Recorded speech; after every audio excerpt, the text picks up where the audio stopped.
Hello to all, happy Sunday. Welcome again to Dwell On It. What are we at? Episode 31 now. I hope everyone's been having a great month so far, great year, great week, great day, whatever, right? I hope everyone's doing okay. Thanks for checking this out, tuning in.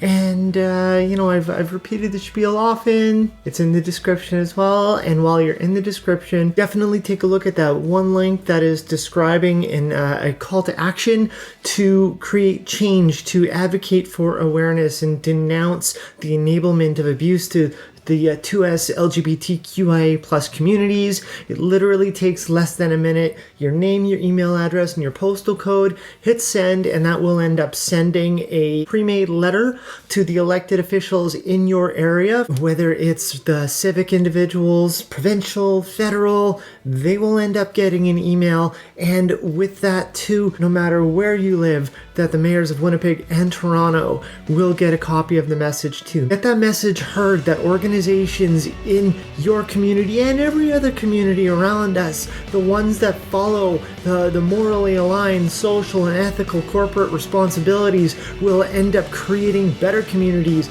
by being more inclusive, which ultimately is more profitable for themselves, and then certainly more accessible and more inclusive for all the individuals around them. So definitely take a look at that link while you're down there. Please like, share, subscribe, whatever platform it is that you're checking this out on. Make sure that this conversation continues to be heard by your peers, by your network, by people who follow you too. Being able to get that message out there is absolutely fantastic. Do that before you leave, and let's get into this. Does HRT change sexual orientation? This is one of those questions that could have several correct answers, I think is the best way to preface this, because sexual orientation can be driven by hormones for sure, and then an attraction between individuals could be as compound as anything related to psychology. Can HRT change sexual orientation? Yes. Does it? Maybe.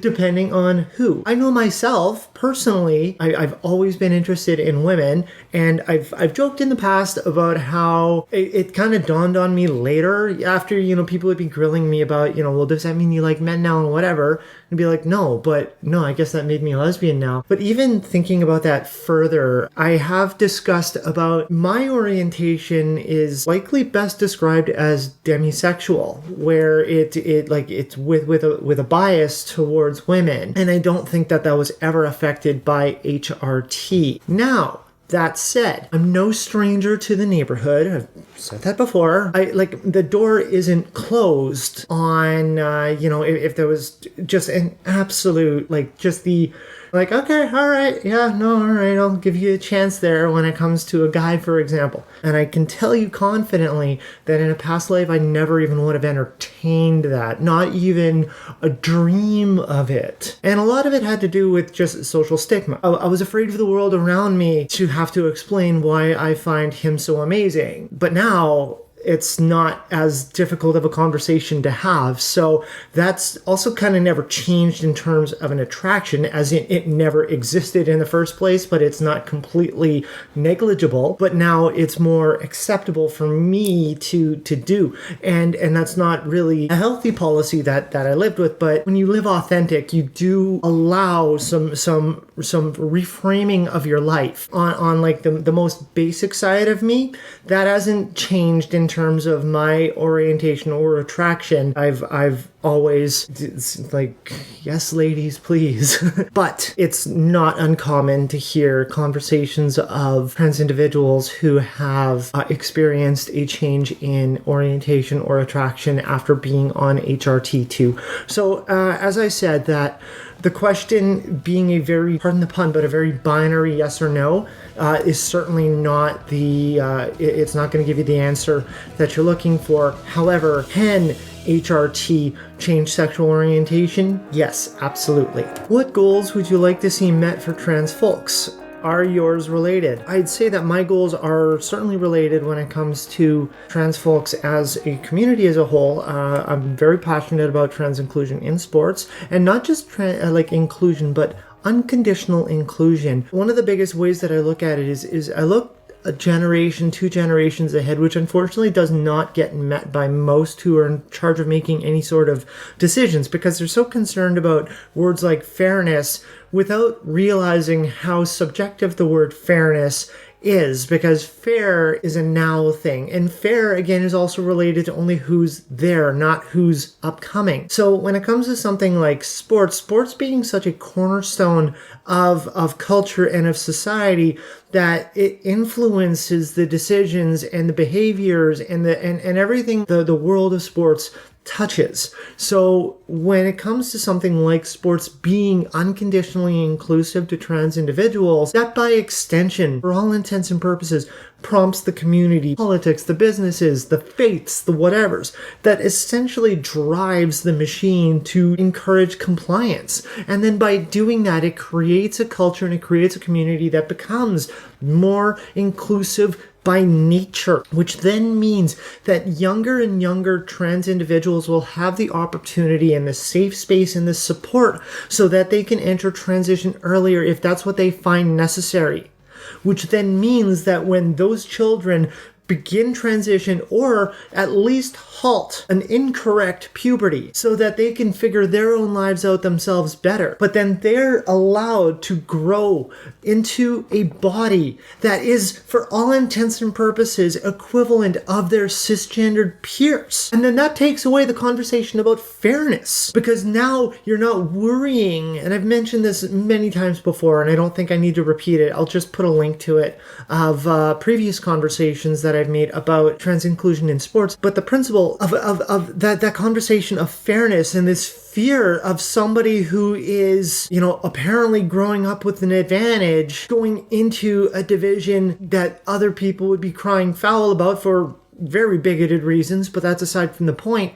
That gets mitigated significantly because culture and community is already taking care of it way before it's even a discussion now. So it is so important for sports as a whole to visibly address inclusion for trans athletes, unconditional inclusion. Trans individuals are not opinions. Human beings aren't opinions. Human rights are non-negotiable. So stop acting as if a negotiation is an important part of inclusion. You cannot put those two words beside each other. You cannot put the words diversity or inclusion beside negotiation or opinion. It doesn't work like that. So that is one of my biggest goals, to see sports get over themselves for all intents and purposes and be as inclusive as they proclaim themselves to be. To find the courage, to find the bravery so that they can step forward instead of asking us to step forward and make sure that we're allowed to play. Other goals I would like to see when it comes to for the trans community, there are many systemic things, right? So I can just encompass that as a goal altogether of pretty much, the system's not broken. The system is working as expected for the people who have created the system. But to restructure that system so that systemic oppression and systemic violence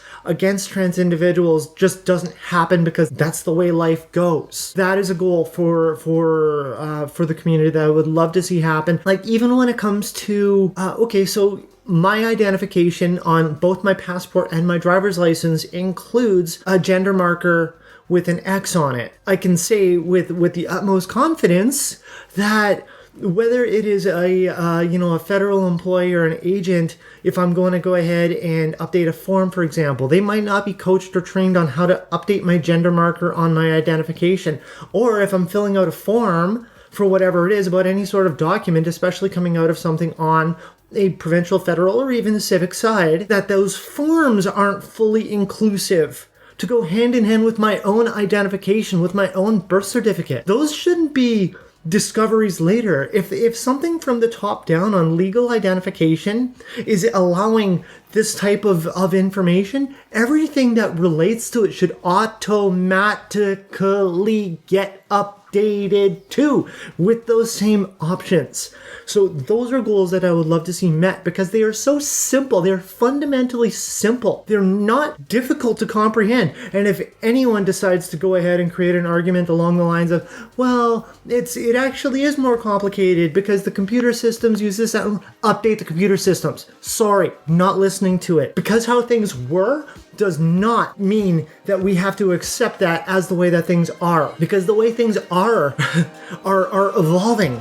And if systems are not in place to acknowledge evolving society, that is a broken system. That is a broken system. What are some of your fears? I have I like to say, like, I'm not afraid of heights, but I have a respect for the ground. I can easily be on top of a mountain, no problem. And I love it. I love the mountains. And so I can stand on top of a mountain and just appreciate everything and then some. But my feet are still on the ground. I do not like being on the, what's that called? The gondola or anything like that. Don't like. They move a lot of people regularly. There's a lot of fail-safes and blah, blah, blah, blah, blah. But the idea of a single point of failure being the difference between going up or gravity winning, I don't enjoy that. Same thing when it comes to things like Ferris wheels and whatever too. No, I'm not a fan. Like, I'll deal with it when I have to, but I would much rather find other ways to find my way up to a certain level. I would prefer to do it in a more feet on the ground sort of method whenever I can. Even when it comes to something a little more, perhaps something a little more internal, I don't have a fear of death, but I do have a discomfort of not knowing what happens next. I don't have faith, for example. I don't believe in something such as an afterlife or the idea of heaven or hell or anything like that. I don't like the idea of when your time is done, it's gone. And it's funny because it also is a slightly irrational fear, because I wouldn't know, like, if that's what happened, if everything just turned off, I wouldn't know that it happened, so I can't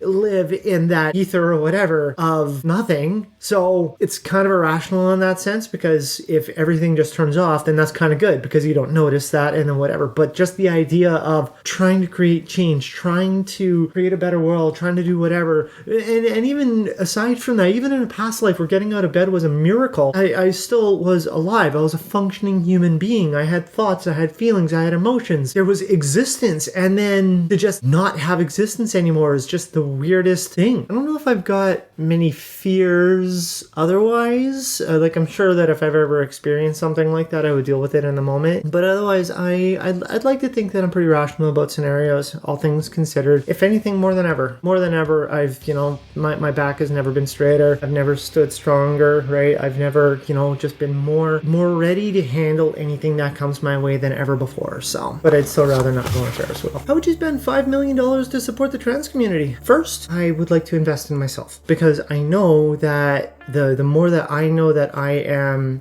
strong and stable, the more that I can contribute after. And I'm not saying that I want to spend 4.9 mil on me and then give 100K to the local community. It's a little biased, but what I would like to do is I would at least like to just clean up my debt, and I would like to just establish myself a type of savings. And one of the reasons behind that is I really, like, my net worth starts with a negative number, and a lot of it was because I, first off, never really got coached on financial management as I grew up in the first place, and then second, because I didn't really have much of a desire about a future anyway. I really didn't care about what's going to happen later. Honest to goodness, and I can even say this, call it morbid if you want, who knows if I'm ever going to make it to a fulfilling retirement. I'm a visible trans woman. I'm a vocal advocate. I have no problem calling garbage out when it exists. You can't tell me that that doesn't come with being on the radar of bigots or hateful people. And especially when we've got organizations like our police and RCMP that are incredibly aloof about it,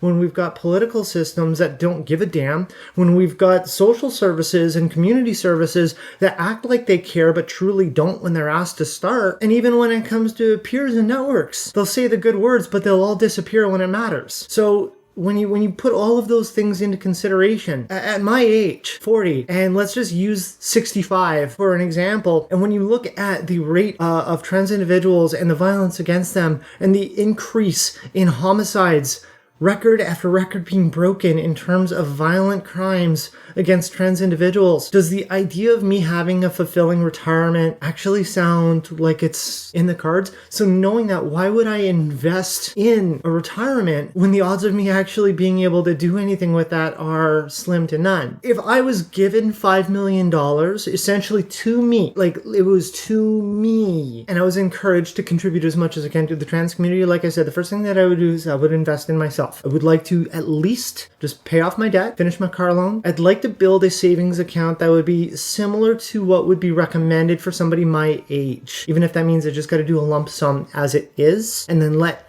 interest compound on top of that. I wouldn't want to have any sort of gratuities or anything like that. I would still work and blah, blah, blah, blah, blah.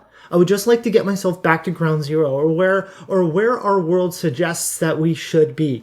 And the reason behind that is that can get off my mind now. I can use my income more effectively as it happens. I can know that I'm taken care of now. And then the balance of that, I would absolutely invest with donating, of course, to all of our trans-based resource centers in Winnipeg. And I would certainly like to explore the idea of getting some visible advertising so that it is a visible message, whether it's in our papers, whether it's in our media, whether it's on billboards, whether it's on television commercials or whatever it would be. And even if it comes to something like documentaries or something like that, I would like to invest in awareness, and not just awareness, but calls for action. Because unfortunately, one of the biggest reasons why there's so much violence and so much hate and so much oppression is because people are aware. I say this so often in committees that I've been part of lately, especially regarding stuff like sports. Who cares about giving us more awareness? People don't want trans athletes to be part of sports because they're aware that we exist. So stop telling people that we exist. They get it. Start telling people what you're doing. Start stepping forward. Start doing the thing. Stop getting the trans individuals to be the ones to get punched on the chin first and then be like, no, we don't let that happen here because we're allies. Fuck that. Step in front of the trans individuals. Step in front and say that there's no space for bigotry, there's no space for hate, and here's what we were doing about it. And here's the consequence of not complying with that. And so I would be using that to go ahead and get that visibility, that command for change, to get that discussion, that language, because you never see that language happen anywhere. The language is always about listen to the trans individual, be aware of trans individuals. But the language of here is how we create change. You creating change does this positive effect. Things like that, to get that message, to inspire others to step forward. I want to think about long-term thing. Because if you go ahead and you just donate an X amount of dollars and chuck it into a community center or whatever it would be, you're leaving it up to them. You're leaving it up to their board of directors to make decisions with. And I'm not saying that they're making bad decisions with it, but I can tell you right now that fundamentally that most of those organizations are still operated by individuals who go with a 9-to-5 and then scoot along because they're still getting paid. So I want to do as much as I can, right, with myself to use that now added asset, that privilege for all intents and purposes, to create a long-term, more visible, more demanding, and more, is the word controversial right, type of effect. Instead of giving a bunch of money, for example, to a community center and being like, it'd be really great if you go ahead and improve the community center, then that still has to be through a conversation, through a bunch of board members, and you need approvals, and you need a whole bunch of bureaucracy, and you need a whole bunch of red tape, and you need a bunch of bullshit. But if I can go ahead and set something up, and if I can go ahead and find trans artists to go ahead and produce something like, as I was mentioning, the advertisements, the commands for change, and so on, and pay within our own community. If I can go ahead and use that to upgrade something like Harweller, for example, and build a team around that and actually have a system of employees so that there can be a regular, consistent service from individuals who are now actually receiving a compensation for their effort. That is a long-term effect. Things that have long-term effects that I have the ability to have an oversight for would be the easiest way that I would be able to start by imagining how to invest in the trans community. One of our biggest challenges is the amount of people who are in charge of creating change who think that what they're doing is enough. And it is the farthest thing from enough, because if they were doing enough, there would be more noise, more change, more action, more success. And if they're failing at it, why would I go ahead and just give them the money? I may as well take a shot at it, because I feel that everything that I'm working on, at least I've got a lot more passion than what I experience, what I seem to just be able to notice. And the least that I could ask is to take as much of that 5 mil as I can and try to create that change with my own voice, because I feel that we need uncomfortable conversations, and I don't need a board to go ahead and have a conversation about uncomfortable conversations. I would much rather go ahead, throw the money on the table and say, let's make noise and create that goddamn change that is so overdue. Are there any struggles you hope you wouldn't have to face after transitioning but have to anyway? I don't think there are any struggles that I hoped I didn't have to face. Most of everything that I've ever faced is pretty expected. If anything, it's some of the struggles are just more disappointing than anything else, right? Whether it's the ghosting from people who've known me in a past life, whether it is community or social services not hearing calls for action, whether it is police or CMP not treating threats and abuse as seriously as, I have a right for it to be taken seriously. Just things like that. I never hoped that I wouldn't have to deal with them because I knew that it was going to be a reality, is kind of how it goes. I don't think that there's anything that I was pretty much afraid of having to experience. Everything that I've experienced is pretty status quo. It's not a happy thing, but it's a reality. Doesn't working out make transitioning worse? I struggle to believe anything that would suggest that transitioning gets worse from working out for multiple reasons. I appreciate the concept where people think that transitioning equals testosterone production. However, what about individuals, let's just say for example,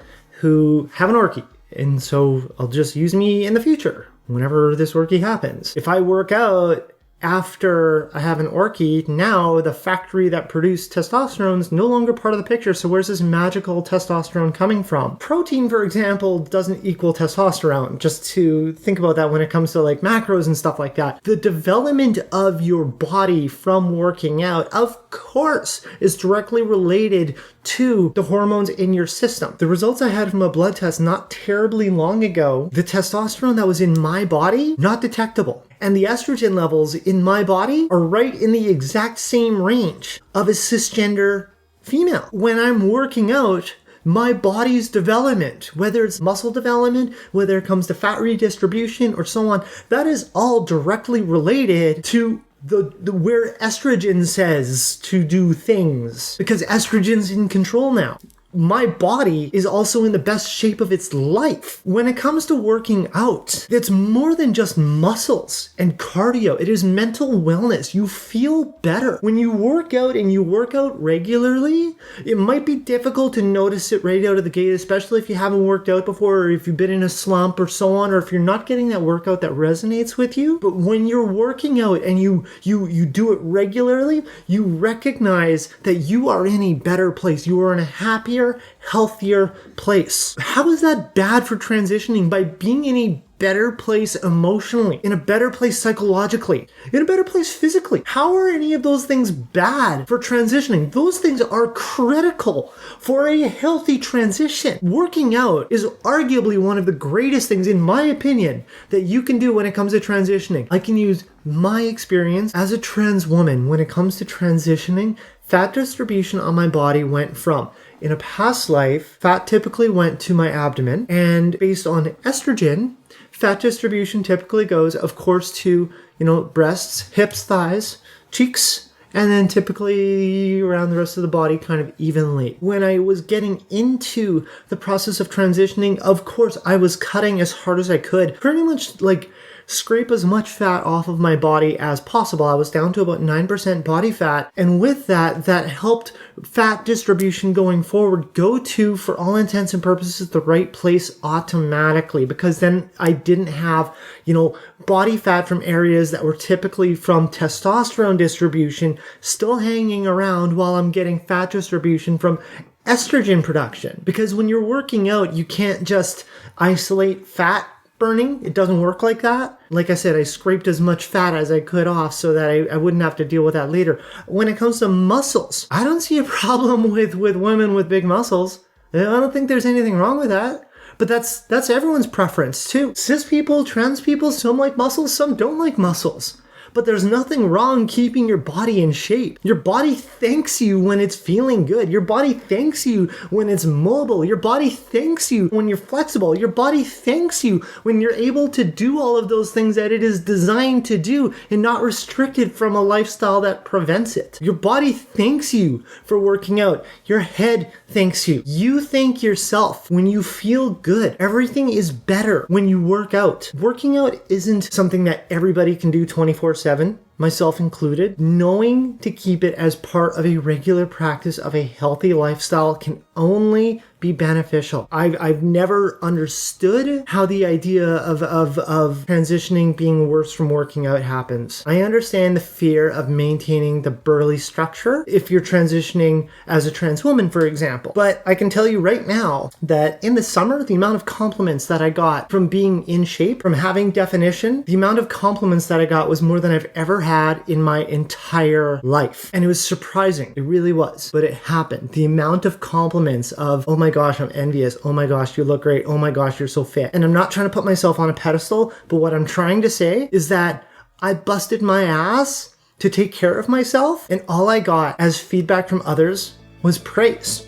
So how is that bad when it comes to transitioning? I'm gonna wrap up. That was fun. That last question really stuck with me because I've been spending so much time with work and just a couple other projects lately that I really miss working out. But we're gonna get back into that someday soon. I really, really hope. But nonetheless, I really liked this series of questions. This is another great one. I was able to go through a bunch of questions again too, and I'm really grateful that you were able to watch this episode. I really hope that there was some information in here that you found useful, meaningful, valuable, and shareable. So like I was saying earlier, please give this, whether it's a like or a love or a share or a forward or a subscribe or a follow or whatever it is on whatever other platform, please make sure to do that. Let's continue to raise awareness about Dwell On It. Let's raise awareness about the lived experience of a trans woman by answering the questions that you or your peers may have, and I will be more than happy to add them to the grab bag, answer them when I grab them, and we'll just keep going from there. In the description, please take a look at the link that goes to an action page with a call to action to denounce abuse against 2S LGBTQIA+ individuals,